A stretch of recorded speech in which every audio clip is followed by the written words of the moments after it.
Gue bangun jam 5, gue liat MU main. Gue nonton tuh bentar. Itu pas banget momennya MU tuh lagi baru corner, kalau nggak salah deh ada satu video tuh baru corner.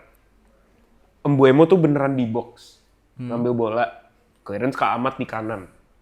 Langsung tuh counter mulai, Ahmad clear. Sorry, ini berarti corner lawan kan? Corner lawan. Everton kan? Corner ya Everton. Jadi ini dari build up dari belakang. Iya, build up dari belakang lagi counter. Iya, lihat gua. Bola ke Ahmad. Ahmad coba switch ke tengah, langsung puff. Adalah Mbeumo di tengah.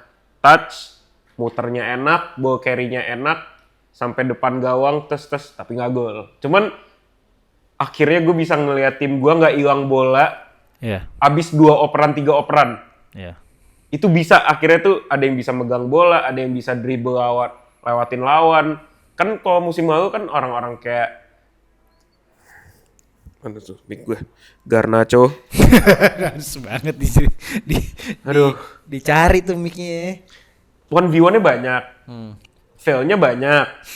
Walaupun gol dan asisnya ketiga di pemain under 21s. Tahu yang kedua sama satunya siapa?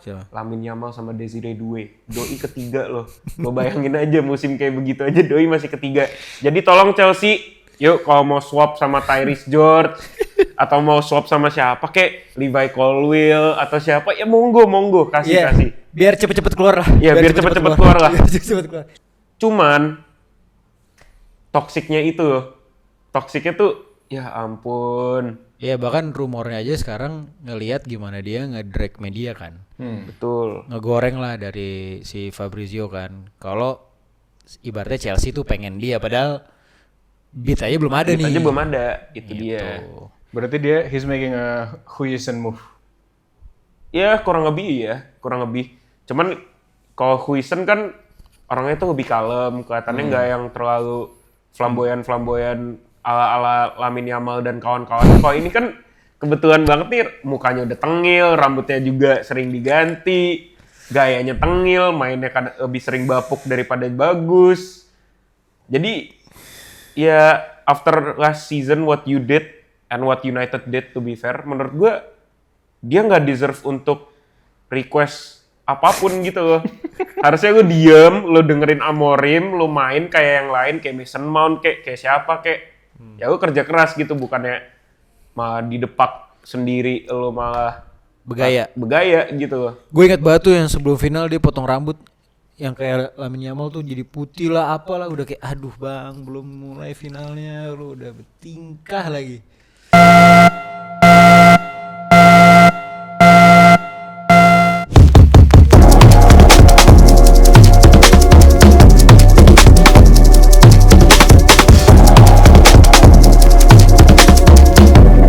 Sometimes maybe good, sometimes maybe shit. Kok lagi pada pakai jersey semua sih? Ini jersey kebanggaan bro. Oh, udah boleh ini. Udah. Walaupun masih belum launching ya. Belum launching. Udah dong. Udah ya? Belum. Belum dong. Oh iya bener deh. Coming Nanti- soon guys. Iya. Tanggal 9 kalian pada datang ke acaranya Cool Kid. Apa nama Culture acaranya? Kid. Culture Kid. Pitch perfect. Pitch perfect. Mau adlib tapi nggak dibaca dulu. Udah banget. Gak ada yang nyuruh kita adlib juga sih. Iya. Tapi kita bakal ada press release di situ guys. Betul. Acaranya di mana Gar? Namanya apa sih? The Alley M Block kan? Oh, di M-Block lagi. Iya di M Block kita. Bener kan namanya The Alley kan ya? Udah deh, gue kalau kayak gini mau mendingan gue baca, Ger. Ya gue cuma taunya di Iya sih. M Block. Gue Iya, cuma iya. taunya di M Block. Ya betul. Lu juga pakai jersey? Kenapa? Tim yang Sabar. kalah lawan Spurs di Singapura. Enggak dong. Di Eli M-Block nggak? Iya kan The Di Alley Eli kan? Block M. The Alley Block M Block. Di Eli Block M tulisannya Kota Peruri. Tapi ini mah M-Block juga nggak sih? M Block itu sampingnya M Block. Ya udah, kita ada press release di situ sama jersey ini yang berkolaborasi sama Olah Plastik dan Toko Type. Tokotype. See you guys. In the next episode. Woo! Welcome back to TNT Boys Podcast. Yo.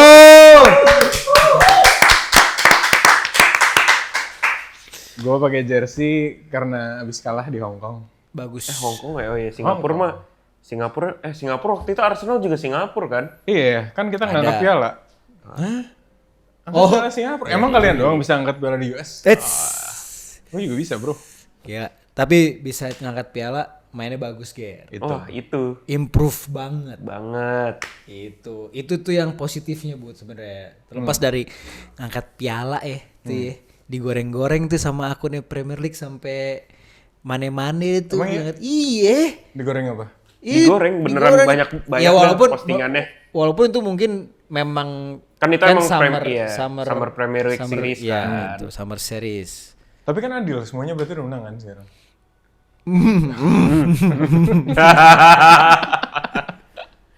Seneng ngangkat piala ya? Enggak lah, apaan aja? Piala Tarkam. Gimana Bud? Kabarnya Bud? Alhamdulillah baik. Tapi gimana lu nonton MU? Mainnya gimana emang? Gue nonton sekilas. Gue gak nonton fullnya. Tapi gue sempet nonton yang lawan West Ham ya. Kita sempet melawan West Ham juga kan. Gue sempet nonton di situ. Sebenarnya kalau yang pas pertandingan itu menurut gue masih belum terlalu kelihatan. Tapi ya mungkin karena toxic playernya udah nggak ada kan. Jadi kita bisa melihat. Masih nggak sih? Technically masih ada. Tapi yang ketendang kan cuma satu. Iya, tapi mereka udah yang mau main nih ibaratnya deh. Atau yang kayak memang berusaha gitu loh. Walaupun mungkin menurut gue ini masih belum jadi tipe-tipe pemainnya Amorim ya buat ngejalanin strategi dia, tapi setidaknya ini pemain-pemain yang mau usaha. Jadi kan masih kelihatan lah. Iya, masih mau main lah. Iya. Tapi mainnya Hail Mary football? Bukan Hail Mary sih.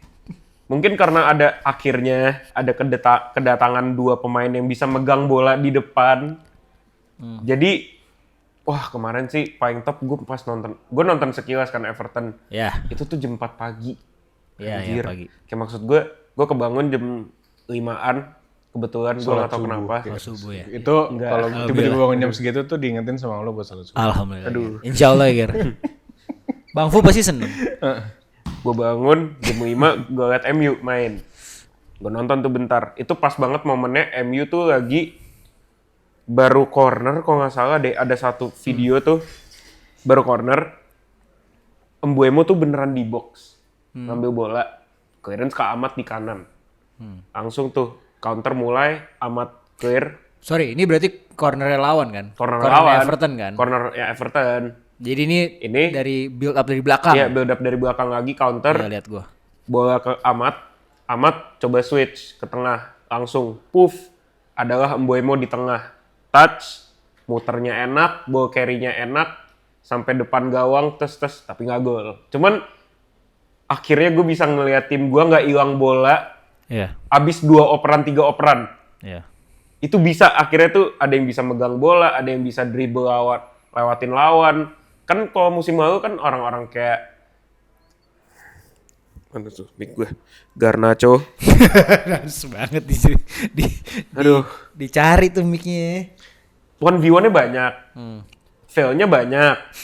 Walaupun gol dan asisnya ketiga di pemain under 21s. Tahu yang kedua sama satunya siapa? Lamine Yamal sama Desiree Doué. Doi ketiga loh. Lo bayangin aja musim kayak begitu aja Doi masih ketiga. Jadi tolong Chelsea, yuk kalau mau swap sama Tyrese George atau mau swap sama siapa kayak Levi Colwill atau siapa ya monggo kasih. Biar cepet-cepet keluar lah. Iya, biar cepet-cepet keluar lah. Tapi ntar dulu. Di match itu bahkan gol pertamanya MU itu kan karena juga flow yang baik. Flow yang baik itu dia gitu loh. Dan amat aja tuh depan gawang nggak finishing dengan baik. Cuma kan waktu match lawan Arsenal musim lalu, Garnacho yang paling banyak bikin itu peluang.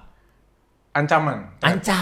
Udah. Karena emang kita udah capek. Karena emang dia kan waktu itu sub kan. Dia bukan starting karena emang selama ini juga impact-nya Garnacho tuh kebanyakan di saat dia sub, di saat menit-menit 80, 79, 75 ke atas dia masuk, kaki masih fresh, lawannya udah mulai capek, barulah kelihatan nih. Tapi golnya lawan Everton. Lawan Fulham menit terakhir. Itu kan pas masih muda lah, pas dia 2 musim lalu berarti ya. 2 musim lalu, ya benar. Ya momen-momen dia tuh menurut gue he's a very raw player. Emang gak cocok aja sama sistemnya. Cuman toksiknya itu loh. Toksiknya tuh ya ampun. Ya bahkan rumornya aja sekarang ngelihat gimana dia nge-drag media kan. Betul. Ngegoreng lah dari si Fabrizio kan. Kalau ibaratnya Chelsea tuh pengen dia padahal bid aja belum ada Bid nih. aja belum ada, itu Gitu. dia. Berarti he's making a Huijsen move. Ya kurang lebih. Cuman kalau Huijsen kan orangnya tuh lebih kalem, kelihatannya nggak yang terlalu flamboyan ala Lamine Yamal dan kawan-kawan. Kalau ini kan kebetulan banget nih mukanya udah tengil, rambutnya juga sering diganti, gayanya tengil, mainnya kan lebih sering bapuk daripada bagus. Jadi ya after last season what you did and what United did, to be fair, menurut gue dia nggak deserve untuk request apapun gitu loh. Harusnya lu diem, lu dengerin Amorim, lu main kayak yang lain, kayak Mason Mount, kayak siapa, ya lu kerja keras gitu, bukannya malah didepak sendiri, lu malah begaya gitu loh. Gue ingat banget tuh yang sebelum final dia potong rambut yang kayak Lamine Yamal tuh jadi putih lah apalah, udah kayak aduh bang belum mulai finalnya lu udah bertingkah lagi. Dengan squad lo yang ada sekarang kan lo masih butuh striker. Beuh, Iya kan? itulah. Gua kebalik. Karena ini kan baru in ya. Ini baru in guys. MU baru ngirim bid 85 juta euro buat Sesko. Kemarin tapi gua nggak Newcastle- setuju. Newcastle 90. Newcastle 90, MU 85. Gua nggak setuju. Kenapa? Berapa? 85 juta euro. Newcastle 80. 90. 90, ditotalin 90 kalau Newcastle. Iya, sama. MU 85 totalnya. MU mana apa lebih sedikit? Kan bokeh. Oh ya oke. Oke. Belum Lanjut jual Ger. pemain, belum Sorry apa. Ger. Sorry Ger. Lanjut Ger. Itu soalnya Newcastle dapat tambahan 100.000 dari menang Carabao. Itu dia. Lanjut. Gua nggak setuju karena dengan duit 85 juta, menurut gua ya silakan kalian fans MU nggak setuju sama gua atau fans lain, bisa banget beli satu pemain CM yang dibutuhin banget sama Amorim, sama satu kiper yang kita juga butuh banget. Kita bisa beli Emi Martinez tuh kemarin 35 juta, 40 juta. Satu CM yang gua selalu bilang dari beberapa episode dan gua juga selalu bilang dari musim lalu, Carlos Balebanya Brighton. Very solid player, paling diangkut-angkut maksimal 45-50. That's a fair deal. Itu tuh total itu 85 juta, mentok-mentok 90. Nah, tapi gue ngerti kita butuh striker juga pasti. Cuman match kemarin Everton aja mainnya kan 3-4-1-2. Ya 3-5-2 lah basically. 3 depannya Bruno di CAM, 2 strikernya Cunha sama Mbeumo, itu free flow. Itu pun udah nyetel, udah cukup nyetel walaupun belum maksimal tentunya. Cuman itu udah cukup nyetel menurut gue. Jadi striker bukan menjadi sebuah priority, apalagi kita baru sign 2 pemain yang double digit goal. Dan Bruno pun juga sering double digit goal dan assist. Walaupun sering penalti. Jadi maksud gue, striker tuh masih belum dibutuhkan banget. Padahal yang lainnya nih yang masih lebih banyak yang dibutuhin nih. Right wing back belum ada selain Ahmad. Center mid juga belum ada yang benar-benar fit dengan sistemnya Amorim di 2 tengah itu. Kiper kita masih Andre Onana. Jadi harusnya dengan duit 85 juta itu harusnya bisa dan harusnya dialokasikan untuk posisi lain. Gue setuju sih, karena kemarin juga pas kebobolan tuh salahnya Ugarte. Kayak gimana ya? Ugarte yang dibangga-banggakan sama Gary itu. Yes. Tapi statementnya Giri benar. Kalau secara komposisi mid tuh emang belum, ya paling underline tuh adalah belum ada yang klop sama strategi mainnya Amorim. Tuh. Dan apa ya, lapis-lapisnya nih juga kemarin kalau misalkan nggak Ugarte sama Mainu, Casemiro bro yang main. Kayak bang lu kayaknya udah mendingan ke Al Nassr deh nyari duit. Casemiro udah lebih fit tapi kan maksudnya. Iya, semuanya emang kayaknya nih off season dari mulai bola sampai basket juga pada Gak makan kurus. gorengan. Ya Luka Doncic lo lihat kan tuh udah jadi kering gitu. emang semuanya pada gitu, tapi balik lagi emang tetep aja belum bisa masuk lah. Umur menurut tuh nggak gua. bisa bohong. Iya benar. Ya gue setuju sih kalau misalkan emang selain nyari striker, better nyari mid ataupun bahkan Dan goalkeeper. kiper itu dia kayak maksudnya dengan duit 85 juta apalagi buat Sesko, sorry itu sih nih, gua udah nggak percaya dengan pembelian striker dari luar Premier League. Untuk tim Premier League terutama. Jadi better menurut lo si Aston Villa siapa? Oli Watkins 50 Iya. juta, gue Nico mending Jackson. itu. Nicholas Jackson. Nicholas ya. Jackson kalau 50 juta gue ambil. Gue mending ambil Nicholas Jackson daripada gue 85 juta buat Sesko. Jujur. Jadi Sesko menurut lo? Sangat overpriced. Oke. Sama dengan Ekitike. 95 juta. Sesko 85 juta. Kayak maksud gue, kita udah ngeliat nih track record pemain-pemain Bundesliga, terutama penyerang. Yang sukses tuh cuma 2. Kalau kita hitung KDB sebagai penyerang, KDB. Satu lagi, Haaland. Tapi dia anomali, emang dia monster aja. Lihat yang lain, Werner, Nkunku, Havertz. Havertz katanya bagus. Havertz kan menangin Chelsea Champions League. Oh, Aduh. itu juga ada anomali. Bud. Satu Havertz momen. ke Chelsea itu berapa? 80 juta ya? 80 juta.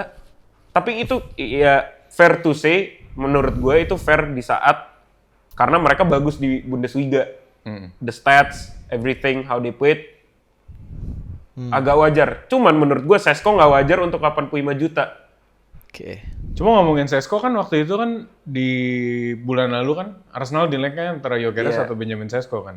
Gue kan juga jadi riset nih soal mereka berdua.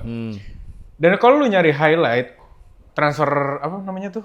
Transfer Scout Nation market, lah, iya, apa segala iya, macam yang Scout ditunjukin Nation. tuh bagus-bagus ya kan. Jadi tuh gue nyari di Twitter di mana tuh gue nyari file-filenya. Terus Iya. gue nyari less than Shots. touch, Iya, shot segala shots. macam. Yang gue lihat dari Benjamin Sesko adalah dia itu semua tendangannya tuh not intentionally apa yang dia maksud.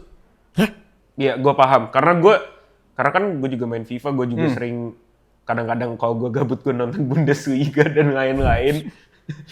Gol Serie dia A, tuh bener-bener cara jelasinnya kalau Mbeumo, kalau menurut gue ya, Mbeumo kan kemarin 20 gol. Itu tuh gol-gol yang efisien sama dengan Mo Salah. Iya. Kunya 15 gol, itu sama kayak golnya Bruno kalau double digit. Gol-golnya tuh sangat golazo moment gitu loh. Iya. Yang kayak out of nowhere, boom. Tipikal Brazil lah. Out of nowhere, boom. Kayak Iya. maksud gue, he's a moments player gitu loh. Bukan yang kayak consistent finisher kayak Haaland. Iya. Itu maksud gue kenapa gue nggak setuju. Kalau MU beli Sesko, sama aja bohong kayak kita beli Højlund 75 juta. Gak bakal tuh orang ngegolin.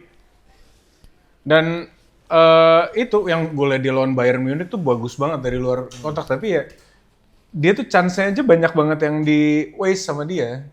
Dan itu yang gue bilang tendangan dia tuh nggak ada yang dia maksud. Jadi dia nerima bola, ya udah coba tendang aja dulu karena powernya dia tuh emang kuat, emang kencang banget. Iya, betul. Shot powernya tuh emang kencang banget. Tapi ya itu dia powernya dia cuma bisa nendang kencang. Dia belum mature enough buat be calm inside the box. Walaupun tinggi dan lompatannya itu tinggi banget ya. Ya lompatannya sih, Itu strike-nya dia juga. Cuma yang kedua adalah agentnya tuh ribet banget. ya itu gue tahu. Dan kenapa akhirnya gue itu nggak pengen banget Sesko ke Arsenal pada saat itu? Karena waktu itu Benjamin Sesko minta release clause.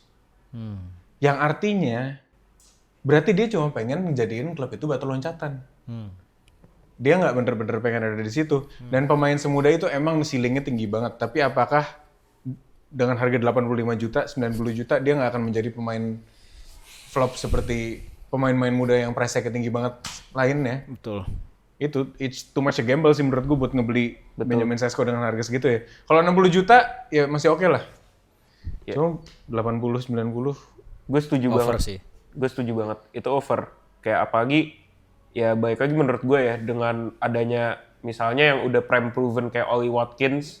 Kalau nggak salah Oli Watkins itu third most efficient attacker musim lalu. Selain Mohamed Salah sama satu lagi, gue lupa. Dia tuh salah satu yang paling efisien deh, mau itu gol, assist, complete.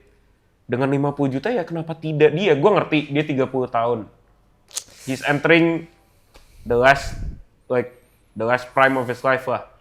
Cuman dengan inflasi 50, ya dengan inflasi market, pemain kayak Sesko aja 85 juta menurut gue ya Oli Watkins sangat worth it gitu loh. Sama aja menurut gue sama aja kayak beberapa musim lalu yang MU ngincer Harry Kane. Tapi Harry Kane di umur 30 sekian dihargain 100 juta lebih. Menurut gue lebih worth it daripada kita beli Højlund. Walaupun waktu itu gue bilang Højlund cukup bagus. Cuman kalau personally gue ya, maksudnya kita ngeliat hal Kane sekarang sama Højlund sekarang. Timpang banget tuh. Sadar timpang.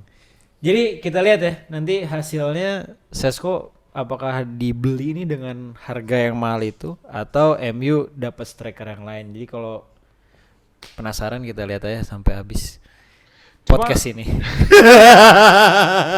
Iya, lo harus nonton sampai habis ya podcastnya, gimana sih? Harga yang enggak gue yang sebenarnya tuh yang ngevaluasi harga tuh siapa sih? Apakah agentnya atau Klub. Kan kayak misalnya nih dari nilai kontrak juga ya? Iya. Klubnya dia maksudnya. Iya, klubnya misalnya kayak kemarin kan Chelsea is open to sell Nicholas Jackson. Tapi cepet valuasinya dari si Chelsea. Siapa yang beli? Ya itu dia, maksudnya kan awal sebuah valuasi pemain kan pasti datang dari klub. Oh, jadi mereka gitu. price tag-nya tuh dari klub nih. Yes. Dari situ ya udah silakan lo mau nego. Lo mau nego kayak lo di Mangga 2 dari 100.000 ke 20.000, ya udah silakan gitu loh. Iya sih, kadang gue bahkan suka ngelihat beritanya tuh klub tuh udah punya personal agreement duluan sama player ya. Tapi nggak tahu nih secara klubnya agree-nya berapa tuh belum tahu. Yaitu momennya akhirnya si klubnya tersebut ngasih price ya. Yes. Cuma tren ini tuh munculnya kapan ya? Coutinho. Karena dulu itu lu beli pemain dengan harga pertama kali kan yang nge-break the record Cristiano Ronaldo kan? Iya, 90 juta. Terus habis itu Gareth Bale. Yes. Itu kan pemain-pemain masih worth it gitu ya. Emang pemainnya harganya segitu tapi Neymar nggak sih sebelum Coutinho? Enggak, Neymar kan 2017. Neymar Coutinho? 200 juta iya, itu 2017 dari Barca ke PSG. Iya. Coutinho dari Liverpool ke Barca? Itu Iya, 2000 setelah berapa? Neymar ya. Itu Neymar. Seingat gue yang bukan ngerusak sih. Gue tiba-tiba jadi kaget ada harga mahal tuh pas Neymar. Iya, Pas bener. Neymar itu lupa jauh banget. Menurut gue Neymar, iya. Menurut gue Neymar. Startnya Gila. itu di Neymar. Gue punya knowledge bola bro, gila bro. Aduh, siapapun lu, aduh. Suka nih gue. Lanjut, Bud. Cuma kalau pemain harga termahal yang paling sia-sia menurut lu siapa? Joao Felix. Iya. Wah, itu sampah banget sih. Gue Atletico ya? gue baru banget Iya. baca konten, ada satu konten ya yang paling, ya menurut gue yang paling sampai. Bahkan yang di compare tuh ada siapa ya, gue lupa lah. Tapi emang Joao Felix tuh gila, dia sama sekali nggak ada apa ya, tiap kali dia masuk tuh ke satu tim gitu ya, dia tuh kayak nggak ada peran gitu loh. Bahkan jadi bench gitu misalkan atau apa, kayak wah gila sih emang tuh pemain satu. Dibanding Anthony? Iya lah. Anthony masih lumayan Joao gak sih? Felix. Maksud gue, you're an up and coming star from Benfica. Benar, digorengnya tuh jadi Portugal, wonder gitu loh. Pemain Portugal bagus banget. Gue bener-bener suka banget ngeliat dia main waktu itu. Gue ngeliat highlight-nya, gue ngeliat semua ininya. Such a gem of a talent. Dia tuh breakthrough di Champions League juga waktu itu. Breakthrough di Champions League juga pula. Jadi kan kalau itu kan maksud gue, lu bukan breakthrough di Liga NOS doang gitu. Lu breakthrough juga di Champions League nih. The biggest stage in Europe. Kalau Gyökeres kan maksud gue masih 50-50 gitu loh. Kebanyakan kan golnya juga di Liga. Dan counter Daripada, iya itu dia, dan counter attack. Kalau ini tuh beneran, he was dancing in the pitch for Benfica. Mau itu di Liga NOS, mau itu di UCL. Menurut gue, sejujurnya yang bikin dia wasted adalah transfer pertama dia ke Atletico. Dia 122 kalau nggak salah, atau 125 juta euro gitu. Kenapa menurut gue salah? Ya silakan kalian mau setuju sama gue atau enggak. Cuman menurut gue, tim itu sangat keterbalikan dengan pemain seperti dia gitu loh. Dimana Atletico kan sangat tipikal low Pragmatis. block, pragmatis, dan lain-lain. Lu ngapain ke situ gitu loh. Padahal juga banyak banget klub yang mau lu. City pun juga mau waktu itu. Bayern juga kalau nggak salah mau. Why not there gitu loh. Dimana lu bisa develop karir lu lebih. Walaupun pasti menurut gue juga mungkin ada added pressure juga ya. Mungkin dari si price tag 120 atau 122 sekian itu. Cuman maksud gue dengan lo pindah ke Atletico tuh tidak membantu karir lo gitu loh.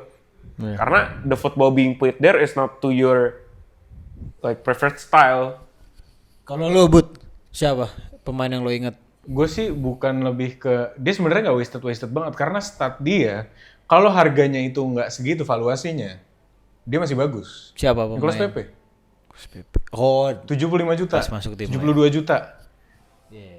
Statnya dia sebenarnya Di Arsenal. iya.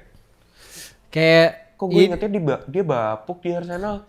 ya dia bapuk karena harganya 72 juta, Ger. mahal banget Ger. Oke. Pas pindah. Nih ya, bentar deh gue Enggak, cek. gue tahu, gue kalau mahalnya tahu, tapi gue bener-bener ingetnya tuh karena semua fans Arsenal pun juga bilangnya tuh ya kayak Noni Madueke gitu loh, maksudnya di Chelsea kayak nggak ada output, mainnya jelek, kayak jadi bener-bener waste of money, bukan yang kayak gue masih ngegolin, kayak misalnya kan banyak orang yang bilang Mbappe flop musim lalu tapi tetap 33 gol, tetap golden boot. Kayak maksud gue kan itu beda. Yang gue inget tuh Pepe tuh yang bener-bener useless gitu loh, yang useless. Kalau dari yang gue inget ya, senonton-nonton yang gue PP di Arsenal tuh sebenarnya dia ada momen-momen yang masih dapet gitu loh Ger. Krusial-krusial tuh masih ada ininya, tapi dengan price tag dia yang mahal itu sebenarnya kita kayak demand lebih gitu gak sih? Kayak berharapnya lu tuh bisa bagus lah gitu. Oh iya pasti. Gue tuh lupa dia pernah dibandingin sama siapa. Cuma sebenarnya goal ratio dia tuh nggak jauh beda. Cuma itu karena pressure dari fansnya sendiri. Jadi apa yang dia lakuin setiap menit, setiap detik apa yang dia lakuin tuh selalu di overlook gitu loh. Iya. Dan dia juga pernah bilang dia nggak minta buat dibayar 72 juta, dia nggak minta itu. Cuma dengan dia dibayar segitu, pressure ke dia tuh jadi berat banget, jadi besar banget. Dan gue sih kalau sebenarnya Nicolas Pepe yang gue inget ya cuma dia waktu itu kan Van Dijk kan lagi ngelewatin satu musim atau semusim lebih nggak dilewatin take on sama pemain kan? Oh iya itu 19-20. Iya. Iya. Itu pertama kali dilewatin sama pemain yang gue inget Nicolas Pepe. Bagus sih dia sebenarnya. Adalah apa skillnya tuh adalah gitu loh. Lu siapa tuh? lawan? Gua lagi mikir dari tadi Bud. Tapi kalau gue mau nyebut Neymar PSG. Enggak lah, Neymar enggak PSG. Enggak lah. Tapi Neymar- maksud gue di situ tuh juga kayak dia sebenarnya kan diambil kayak yang gue ingat ya momennya tuh waktu itu soalnya dia itu diambil karena dia tuh sebenarnya harusnya bisa bersinar lebih di Barca, tapi karena ada Messi dia nggak bisa lebih bersinar kan, makanya dia diambil PSG dan PSG tuh kayak ngasih panggung buat dia untuk bersinar. kurang lebih. Iya kan, tapi ternyata di PSG yang udah dia udah jadi nomor 10 lah. Ya ibaratnya dia kan kayak gantiin Ibra waktu itu kan. Iya. Jadi dulu PSG punya Ibra sebagai leadnya atau sebagai ya starnya gitu. Nah ini udah nih eranya Ibra udah habis nih. Gua ambil Neymar deh di Barca karena kita ngeliat di Barca ya Neymar nih kayak nggak dapet lah perannya, dia jadi second man dan lain sebagainya kan. Tapi pas sampai PSG gitu loh. Kayak nggak ya, tapi mungkin memang gue nggak bisa ngomong tipikal pemain Brazil ya, karena kayak Ronaldinho bisa aja jadi rising star gitu, jadi star gitu. Tapi ya ini balik mungkin emang ke talentnya dia juga. Pada akhirnya ya dia emang nggak bisa ngegotong tim itu kan. Akhirnya itu kan jadi sorotan ya, gimana dia yang dia kan jadiin kapten juga nggak salah. Iya. Iya kan, jadiin kapten, dijadiin ya maksudnya semua center di dia bahkan gitu. Tapi hasilnya lo nggak, PSG nggak menang apa-apa juga nggak sih? Ya menang Ligue 1 pasti lah ya. Iya, Kalau itu itu udah- dah iya, itu udah kurang hukumnya wajib lah gitu. Tapi kan di situ sebenarnya kan dia di apa ya, digoreng-gorengnya bakal bisa jadi ya menang Ballon d'Or lah misalkan, menang Champions League lah misalkan. Karena kan setelah dia juga datangnya arusnya banyak tuh main-main bagus datang ke PSG kan. Mbappe. dan Iya. kawan-kawan. Bahkan Messi juga pas zamannya dia nggak sih? Iya. Iya, Kan cuma bikin ya itu menurut gua lu nggak bisa menitik beratkan di salahnya Neymar karena yang gagal mengangkat PSG tim itu bukan Neymar sendiri, tapi Neymar, Mbappe sama Messi yang gagal mengangkat tim itu. Nggak, kalau ya Bud, akhirnya gua ngelihat PSG sekarang ya ini ownernya sama masih pelatihnya kan. Tapi terlepas dari itu menurut gua ya di saat itu juga Neymar dikasih panggungnya tapi nggak bisa dongkrak juga, ngerti nggak sih lo? Emang menurut gue akhirnya nih kita juga sepakat kan gimana Neymar tuh kayak ya lo emang jago sih, tapi lo ternyata nggak bisa nih gendong tim gitu kan. Akhirnya kita ngeliat sisi situnya gitu. Ego sih. Ego ya Tapi makanya kalau kan tiga jadi depan, waste tiga aja depan. gitu. Tapi kalau menurut gue Neymar tuh lebih ke what if, sama kayak Ronaldo Brazil sama dengan Van Basten. Cederanya banyak. Iya. Apalagi yang 2014. Iya. Cederanya tuh banyak banget. Menurut gue itu karena it comes down to, ya kita lihat aja dengan Copa America, kita nonton Libertadores, cara mainnya udah kayak bukan main bola. Iya. Udah kayak Tarkam. gelut. Tarkam ya? Tarkam. Kayak maksud gue Neymar di usia 16, 17 di Santos dengan cara dribblenya gitu, lo main di Brazil, apa iya lu nggak kena diginiin minimal 3 kali Gue segame? inget banget tuh Piala Dunia antar klub Neymar pasti di Santos. Iya kan? Itu aja udah disikat-sikat bro. Itu kan, itu dia Iya. maksud gue. Ya makanya menurut gue adalah pemain-pemain kayak dia, Hazard, ya karirnya hancur karena itu gitu loh. Dengan cara mereka main, dengan semua dribble dan lain-lain, ya it's bound to happen aja sooner or later. Itu any dribbler sih basically. Iya kurang lebih ya. Amat lo lihat tuh Amat. Ya Allah gue kasihan banget ngeliat Amat kemarin main. Kayak aduh bang lu body lu gedein dikit kali ya. Latihan lu sama Cica lah gitu. Gue kurang kesian apa ngeliat Saka. Iya itu juga sama lah kan. Oh iya, Saka juga cedera lagi. Dibantai jadinya. mulu anjir kira. Ya lu ya gue gak mau ngomong gitu sih. Tapi ya lu gitu badannya bang. Gimana kagak disikat. Aduh. Menurut lu Neymar move Barcelona to PSG overrated underrated?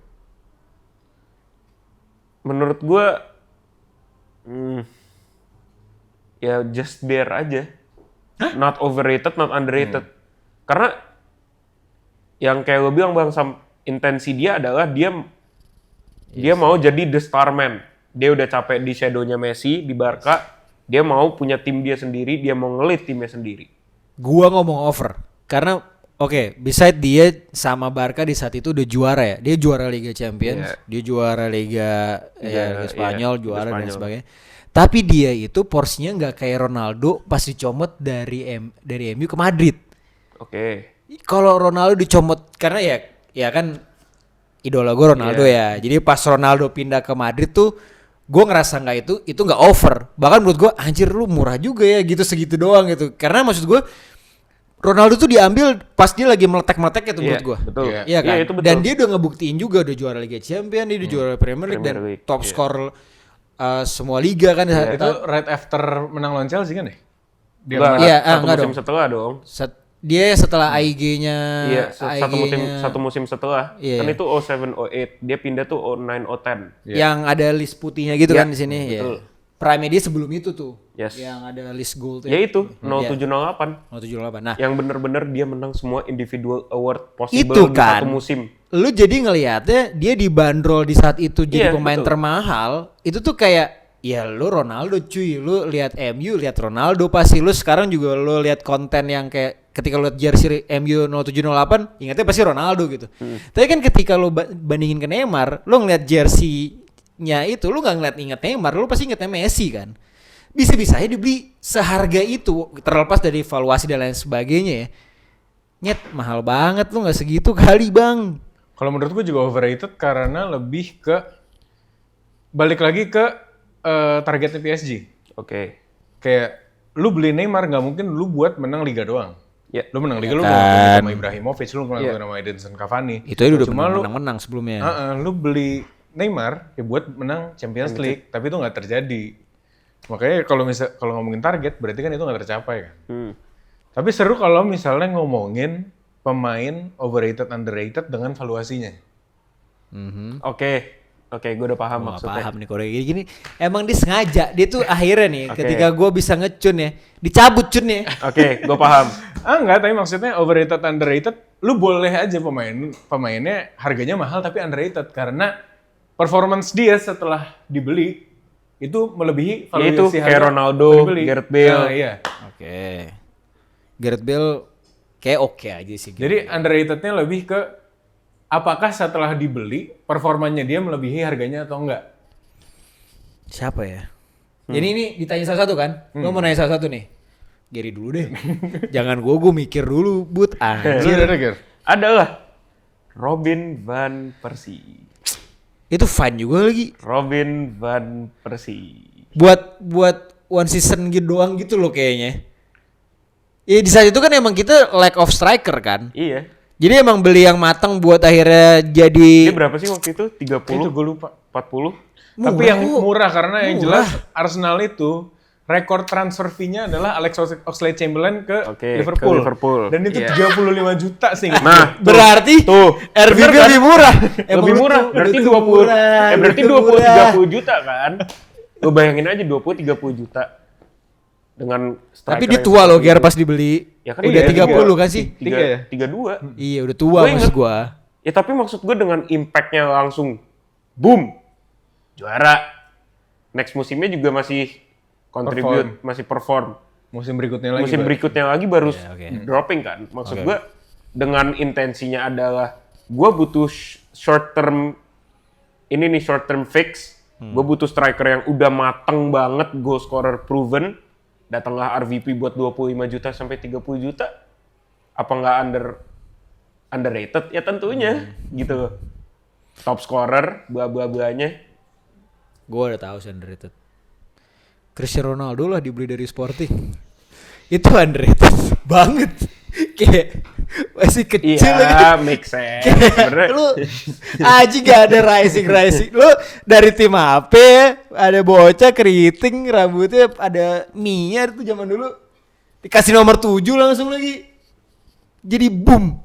1-2 season ya. Tapi dia kan gak langsung kan. nggak langsung. Iya. Tapi gue inget banget soalnya debutnya dia tuh kayak langsung waduh gitu kan. Ngerubah banget cara main MU kan dari yang David Beckham Iya, long shot crossing, iya. long. Tiba-tiba ada satu pemain yang waduh gocek nih sprint nih gitu. Sebelumnya tuh pemain MU yang eksplosif Giggs doang, Giggs aja. Tapi Giggs aja bukan eksplosif yang Ya kayak dia Ronaldo lebih maksudnya. speed doang kan. Emang bener-bener kenceng aja. Kenceng aja. Emang kenceng aja. Dan dulu suppliernya banyak bos. Iya. Iya kayak Scholes juga bisa Iya, lah, Scholes bisa, Beckham Becks bisa. Ya, gue itu. Lu Gue yang siapa? lebih baru deh. Gue tadi tuh mau nyebut Declan Rice, tapi rasanya terlalu Mahal. subjektif. Ih, mahal. Dari ya mana sih Allah, knowledge-nya? ya Gue Allah. bingung. Lu jangan Menangnya aja gitu-gitu di amat West lah. Ham. Udahlah. Menangnya aja di West Iya, Ham. itu juga mahal berapa Gel?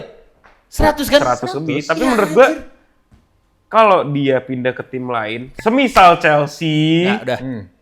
menurut gua worth it. 100 juta itu. Cuman kan nih kebetulan tim yang dia pindah nih nggak menang-menang Ah, nih. iya. Ini mau ngomong underrated dari mana? Udah bener kata Bang Fu. Intinya dari ceritanya Liga Champions tahun lalu, itu yang diingat. Itu cuman free kicknya Declan Rice. Udah, itu doang. Gak ada lagi tuh yang diinget. Mau dia juara kagak juara kek. Udah yang diinget itu. Kita lihat musim ini. Nggak, lu coba ganti debut Coba yang ganti. knowledge-nya Nggak deh, yang kalau lebih ini lah menurut gua- Bud. Enggak, makanya kan tadi gue bilang terlalu subjektif. Ya udah oke, siapa jadinya? Jude Bellingham. Oke. Di Ke Madrid. Madrid. Oh iya. iya itu. Iya. Ah, dia berapa sih? 100 juta. 100 juta pas Oh iya sih, on the pas. dot. Oh, 100 itu juta. oke lah. nggak Cuma over maksudnya atau dia under. pindah ke Madrid langsung ngasih impact aura segitunya. Oh iya. Terus langsung Champions League. langsung juara UCL kan? Iya, langsung Champions League. Tapi yang gue inget dari ceritanya Bellingham ke Madrid ya, itu sebenarnya di Madridnya juga gini, dia tuh jadi tersorot karena sebenarnya goreng-goreng turun. ya goreng-goreng yang Madrid di saat itu gue inget nih. Ancelotti tuh ngomong kayak ini tim nih lagi dibangun. Terus kayak gue nggak punya striker ya kan. Mbappe belum nggak jadi. Itu kan saganya Mbappe mulai kan juga tuh. Mbappe kan mulai dari 3 Dari tahun situ itu, kan, iya. kayak- 1 tahun sebelumnya. Gue nggak jadi punya striker nggak apa. Tapi Bellingham tiba-tiba datang dan bisa ngambil Main posisi. posisi itu dan ya juara gitu. Jadi dan harga 100 ya. Dan lu ke Madrid ya udah oke gak sih? Yang lain lah Bud. Selain Bellingham. Ayo. Jadi nggak boleh juga. Gak boleh. Itu terlalu menurut gue masih ya. Nah gitu. Lu selalu juga gak yakin kan jadinya tadi. Abis gue jelasin kayak gitu coba. Enggak, gue yakin aja karena emang Bellingham di musim keduanya tuh nggak perform di musim pertama. Nah. Tapi karena itu tuh perubahan taktik. Kan perubahan taktik, Di mana ada iya. Mbappe.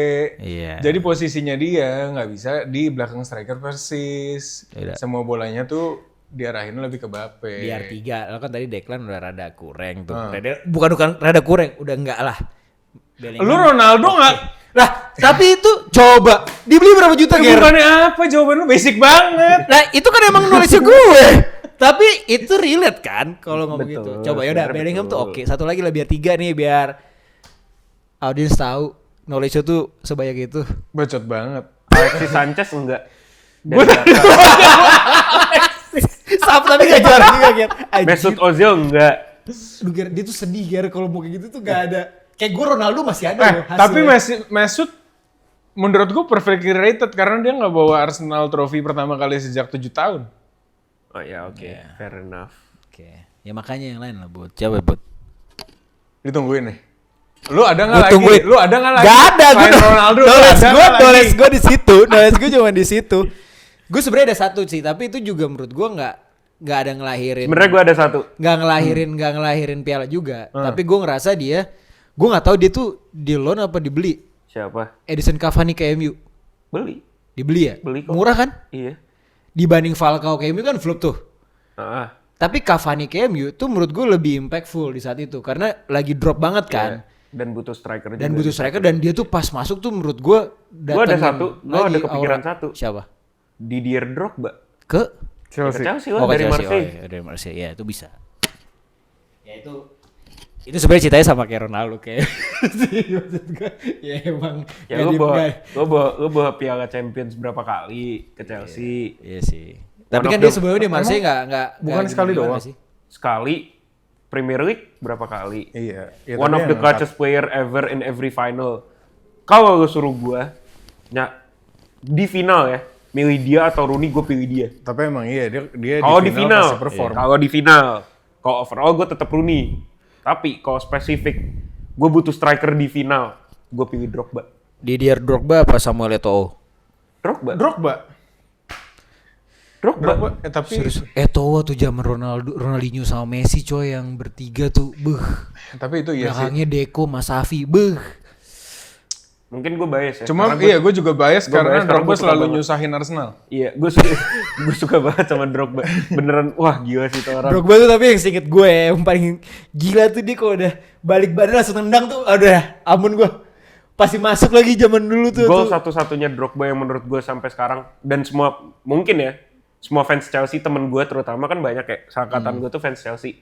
Yang paling memorable adalah goal header dia yang sangat aneh dan mustahil lawan Bayern di UCL. Aduh, gua nggak ingat Gua nggak ngerti itu gimana caranya tuh angle header bisa masuk. As possibly bleak as this. Drogba! They've pulled the rabbit out of the hat again. Can you believe? Tapi masuk, gua nggak paham. Pokoknya itu deh. Itu gue udah bahagia banget sih. Wih, Chelsea kalah di final. Drogba terjadi. Balik lagi satu terakhir, pemain lu. Tuh, gua Ada deh kasih. satu deh Ya satu. yang ngebawa Ini gua harus approve nih. Secara nulis gua ngebawa treble. Harganya murah. Ilkay Gundogan. ke Ke City. aduh gimana ya? Iya sih ya. Apa lu? Enggak, dia tuh soalnya enggak kesorot. Nggak kesorot. Dia di musim treble Iya, itu paling paling kesorot dia sama KDB. Belum ada Rodri. udah. Udah ada Rodri. Cuman waktu itu ada KDB. Tapi the sama game dia. killer tuh ada di dia. Iya, ada dia. Dia dan Oke. walaupun yang ngegolin di finalnya ya Rodri. Ya. Cuman Oke. Aman. Bungkus. Tutup dong. Padahal gue kagak tahu tuh iklan kayak gimana. City, si nonton tuh gue City. Kalau hater sih nggak mau nonton tim rival. Wah, gue nggak bisa banget. Gue literally main FIFA tuh gue. Kalau dia mau main City sama main Liverpool nggak bisa lagi gue pakai. Enggak, masalahnya gini. Tim rival lu tuh jago. Iya, sekarang harus gue akuin. Gue nonton tim rival gue ngantuk. ya tim rival aja udah ngangkat Liverpool juga kayak gitu, baru banget nggak ke piala. Baru banget ngalahin lagi. Ya Allah, pre-season. Baru banget lagi. Gol Tapi sedih ya. nyoba. Tapi sedih ya, Son cabut. Iya. game Kemana sih dia? terakhir. Kayaknya ke LAFC. LAFC ya. LAFC. Emang meant to be semua pemain Spurs bintang ke LAFC. Gak ada main to be, tapi gue sedih aja dia habis menyatakan dukungan ke Palestina, kok tiba-tiba dia Oh iya, selalu muncul tuh. Oh Iya kan? Dia lagi jadi dutanya Duta dan UNICEF. dan Oke guys, itu mungkin pembahasan kita hari ini. Kita bahas informasi bola hari ini. Kayak nggak bagi informasi. Kayaknya nggak banyak informasi. Gak masih kita cuma Emang nggak bagi informasi, Iya, Borini emang nggak ada, aja. emang. ya Iya, Borini ngobrol aja aja. nih biar pada Obrolan tahu. bola hari ini buat informasi. Jangan lupa untuk subscribe YouTube channel kita, ikutin kita di TikTok, follow ikutin. Kan Follow. buat yang Apa? TikTok pakai bahasa Indonesia mengikuti. Oh ya, Iya, ikuti mengikuti. TikTok kami ya. Instagram kami juga ada konten-konten di situ. Mungkin kalau ada yang pengen ngobrol lebih deep sama Gary, bisa di komen aja, di mention dia pasti Mau di bales. DM juga boleh, Di gue DM juga. bales. tetap. Dia amat sangat inilah open Open. ya. Oke, see you in the next episode guys. Bye bye. Bye. Sometimes maybe good, sometimes maybe shit.